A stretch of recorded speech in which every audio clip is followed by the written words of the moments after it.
Although Hong Kong is an extremely tiny port city, its film industry is hugely influential and popular all over the world. In this festival, we will explore the timeline and evolution of the Hong Kong film industry and how it became such a worldwide phenomenon, how time and change shaped the different eras of the industry to where it is today. Within the course of this festival, 10 films will be shown, each representing a different era within the Cantonese film industry, from the silent film era all the way to the Hollywood-directed and adapted films we see coming out of the studios in Hong Kong these days. The Hong Kong film industry first started in the silent film era, with the city's first feature film, Zhuang Ji Tests His Wife, debuting in 1913, and this is the first film that will be shown in the festival.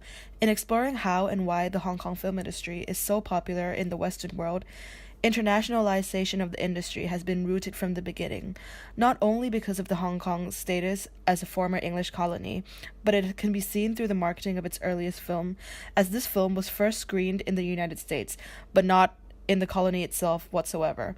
However, after this, the Hong Kong film industry took a huge hit due to the anti-imperialist protests causing most cinemas to shut down.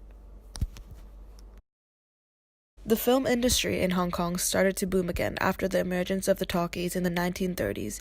Films during this time had a patriotic and anti-Japanese theme because of what was going on in the war.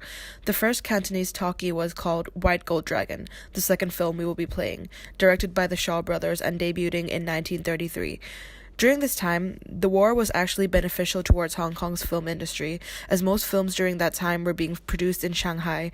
However, because of Shanghai being bombed, many of the major production companies moved to Hong Kong, which was a British colony at that time. After the Second World War, Cantonese cinema once again became the forefront of entertainment. Cantonese opera became the main genre of film during this time, with over 500 opera films produced in the 1950s. The Hong Kong film industry started to expand by producing mainland Chinese films in Mandarin, gaining the industry even more fame and notoriety. And for this era, the film we will be showing is The Purple Hairpin, directed by Li Tit in 1959. The 60s and 70s saw a sharp decline in the popularity of traditional Cantonese films. Younger audiences failed to relate to the themes of these films and thus became more interested in Western mainstream culture. The 80s was when the industry began picking itself up again, and stars like Jackie Chan became box office hits. His film Rumble in the Bronx, which we will be playing in the festival, made $32 million in the US, paving the way for Cantonese stars to enter Hollywood. Although it is arguable that Hong Kong's film industry was at its peak and most recognizable for its traditional films, the 2000s was a period where Cantonese films fully became recognized within Hollywood. An example of this was the 2006 film Infernal Affairs, which was adapted into the Oscar-winning film The Departed, directed by Martin Scorsese and starring Leonardo DiCaprio. This showed that even the biggest directors in Hollywood saw the potential and influence within the Cantonese film industry. The next film shown in the festival is Kung Fu Hustle. Although this film is entirely in Cantonese, 14 years after its release, this film has become a cult classic.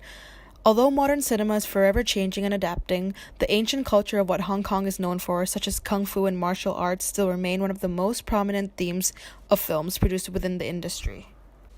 The next film, Chungking Express, explores the passage of time using different camera speeds as an indication of time.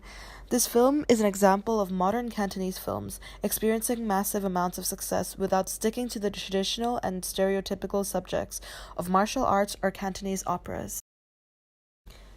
The next film is called My Blueberry Nights. This British film is directed by Cantonese director Wong, starring Hollywood actors such as Natalie Portman and Jude Law. Although this film was not technically produced within the Cantonese film industry, it shows how directors from Hong Kong receive praise and recognition on a greater scale. For the last film, instead of focusing on a specific era, the film chosen will represent sort of what people think in general when they think of the Cantonese film industry. Bruce Lee is arguably one of the most famous figures in the martial arts and cinematic industry. Therefore, Way of the Dragon perfectly encapsulates the success and iconic reputation of the Cantonese film industry.